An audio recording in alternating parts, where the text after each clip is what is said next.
Salut à tous, c'est Weskai et bienvenue sur ma chaîne.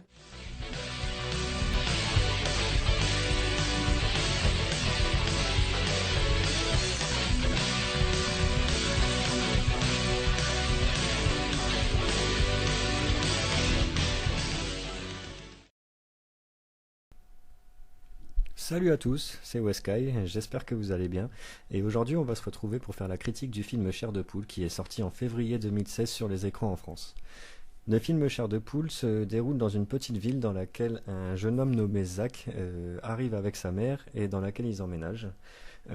Zach se rend compte que ses voisins ne sont pas comme les autres. Il va vite s'en rendre compte à ses propres frais en faisant la connaissance de Anna, la jeune fille qui habite dans la maison à côté de chez lui, et de son père qui n'est autre que R.L. Stein, le créateur de la série de livres Chair de poule. Pendant le film, on va se rendre compte également que ce personnage, Zach, va se faire un nouvel ami qui s'appelle Champ, qui est au lycée tout comme lui. Et à partir de la soirée, ils vont se contacter pour aller à la soirée de leur lycée ensemble, mais tout ne va pas se passer comme ils le souhaiteraient. En fait, ils vont prendre contact avec la voisine de Zach, qui s'appelle donc Anna, et ils vont aller chez elle pour découvrir que la maison révèle bien des secrets et que le père de Anna, R.L. Stein en l'occurrence, dispose de tous les manuels chair de poule qu'il a pu écrire. Mais ces manuels sont, comment dire, assez spéciaux. À partir du moment où ils entrent dans la maison, tout ne se passe pas comme prévu et dès qu'ils commencent à toucher au livre, tout part un petit peu en cacahuète si je puis dire. Donc à ce niveau-là, c'est assez plausible, le scénario est bon, on est immédiatement ancré dans l'univers de Chair de Poule pour ceux qui connaissent. On retrouve donc R.L. Stein qui est l'auteur principal de la série de livres et c'est très très bien qu'ils ont adapté le fait que ces livres puissent devenir réalité. En plus de ça, on a des acteurs qui sont assez bons, honnêtement, que ce soit Anna, Zach ou encore Champ qui nous fait bien rire tout le long du film. Mais alors, la petite pépite du film, bien sûr, reste Jack Black, qui interprète très très bien le rôle de R.L. Stein pour ma part. Il a vraiment le charisme qu'il faut pour le jouer. On le découvre aussi fou que dans les films dont on a l'habitude de le voir habituellement. Et entre nous soit dit, c'est assez sympa.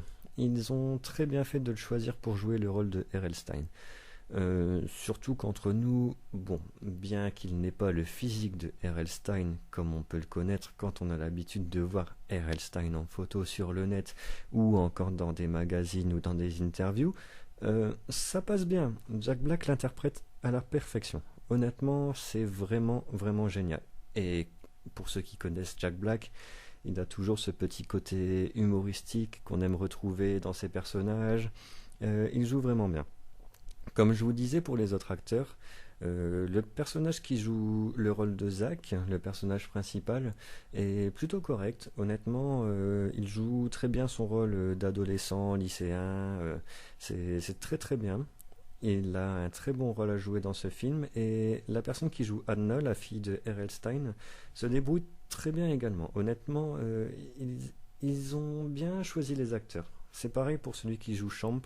On rigole bien en le voyant, il a une tête à faire rire. On sait tout de suite en le voyant que ce ne sera pas sérieux ce qui va se dérouler autour de son personnage. Et c'est à crever de rire parfois les répliques qu'il peut avoir ou comment il va réagir. C'est plutôt fun. Bon, ensuite, ce que l'on découvre dans le film qui est assez sympathique, c'est que tout au long du film, on retrouve des personnages ancrés de la série Chair de Poule. Pour ceux qui ont l'habitude d'avoir lu les livres Chair de Poule ou qui ont pu, comment je veux dire, regarder des épisodes adaptés de la série télé, on retrouve des personnages tels que le pantin de La Nuit des Pantins. On retrouve l'abominable homme des neiges, on retrouve les lutins, le loup-garou des marécages, on peut voir sur des arrière-plans des clowns ou encore des vampires, des momies. On retrouve vraiment tout l'univers chair de poule ancré dans ce film et c'est vraiment pas mal. On passe aussi à la menthe religieuse ou à des chiens complètement enragés. C'est vraiment, vraiment bien fait. On, on retrouve vraiment tout cet aspect des livres qui a été adapté en un seul film. Au début, je me suis dit personnellement, c'est pas possible. On nous présente un film dans lequel on va adapter tous les livres de R.L. Stein en un seul. Vous foutez de moi, c'est pas possible. Et au final, il s'avère qu'ils ont réussi. Et honnêtement, j'ai été bien surpris pour ça. Entre nous soit dit, je ne pensais pas que l'adaptation aurait été aussi bonne. Vraiment. Je pensais vraiment que ce film aurait été un flop, un gros flop, mais j'ai été vachement surpris. Et je le mets dans un des films que je recommande pour cette année parce que il est vraiment bien. Honnêtement, j'ai bien descendu la cinquième vague qui m'a vachement déplu dernièrement. Mais alors quand j'ai vu celui-ci, je me suis dit que les mecs qui avaient travaillé dessus avaient fait un très très bon travail. Parce que non seulement le scénario vaut le coup, au niveau graphique c'est très très beau aussi. On a des très belles scènes, des images de synthèse qui ont été très bien réalisées. Et ça vaut le détour. Non, franchement, je vous recommande ce film. Il est vraiment bien. Il est adapté à tout public. Franchement, ça respecte vraiment l'univers Chair de Poule comme on peut le connaître. Donc, c'est-à-dire pour des enfants, des préadolescents, adolescents, et c'est un film au final familial qui reste dans le domaine du plausible au niveau du contexte familial, bien sûr, et qui a vraiment sa place dans le septième art au jour d'aujourd'hui. Après, ce que je peux dire d'autre, c'est que on a des petites anecdotes assez sympas dans ce film, comme le fait que à un moment dans le film, je vous dirai pas quand, mais on a une petite aparté durant laquelle on a un passage de R.L. Stein à l'écran qui dit bonjour à Jack Black, qui joue donc le rôle de R.L. Stein, et lui dit bonjour Monsieur Stan. Et ça, c'est assez sympathique, je dois dire, c'est un bon petit clin d'œil comme Marvel a pu faire avec Stan Lee à l'époque, quand on voyait à la fin de X-Men 3 Stan Lee qui passait à l'écran et qui faisait un petit clin d'œil à son œuvre, je puis dire. Donc c'est assez sympathique de voir ce genre de choses. C'est vrai qu'on n'a pas l'habitude d'en voir, mais bon, quand ça arrive à l'écran, c'est surprenant et ça fait plaisir à voir.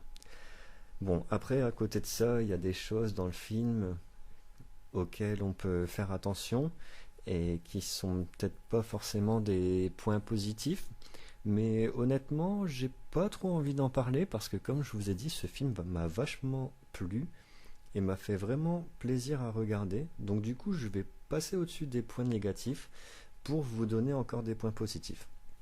Ce que j'ai vachement aimé dans ce film, c'est qu'une marionnette soit le personnage charismatique et emblématique du mal représenté. C'était vraiment énorme. J'ai trouvé ça génial.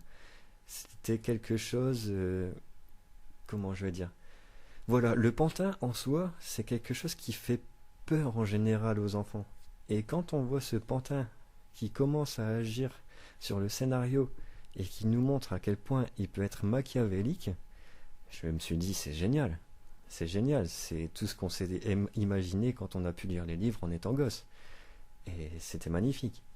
Donc voilà, à partir de là, je pense que l'on a eu un scénario très bien construit, qu'après, autour de ça, on nous a imposé des bons acteurs, que c'était très correct, et pour ça, je vais vous présenter tout de suite les notes que j'ai pu mettre sur le film. Au niveau de la bande-son, je me suis permis de mettre 3 sur 5, parce que la bande-son est originale, que c'est une ambiance qui vous met bien dans l'aspect chair de poule, et que pour ça, 3, c'est bien. On aurait pu aller encore plus loin, mais ça aurait été un petit peu angoissant, ça aurait été dans un autre contexte, dans un film plus, comment je vais dire, trash ou gore, mais ça reste correct, donc je mets 3 sur 5. Au niveau du scénario, j'ai mis 3,5. Sur 5, c'est bien déjà, je trouve, parce qu'honnêtement, il tient la route, comme j'ai pu dire, et qu'il vaut vraiment le coup. On aurait pu aller encore un petit peu plus loin en rajoutant quelques personnages emblématiques de la série, mais on peut faire mieux, tout comme on a un bon scénario. Donc 3,5 sur 5. Au niveau du jeu d'acteur, Jack Black y est pour beaucoup. Donc j'ai décidé de mettre la note de 4 sur 5 et les autres acteurs jouent très très bien leur rôle. Au niveau des graphismes, j'ai mis 3,5 sur 5, ce que je trouve est très très bon, parce qu'honnêtement, c'est de la bonne qualité qu'on a sous les yeux quand on voit le film. Ce qui nous fait une note globale de 3,5 sur 5 pour le film Chair de poule, qui est, à mes yeux, un très bon film en cette année 2016 que je vous conseille de voir.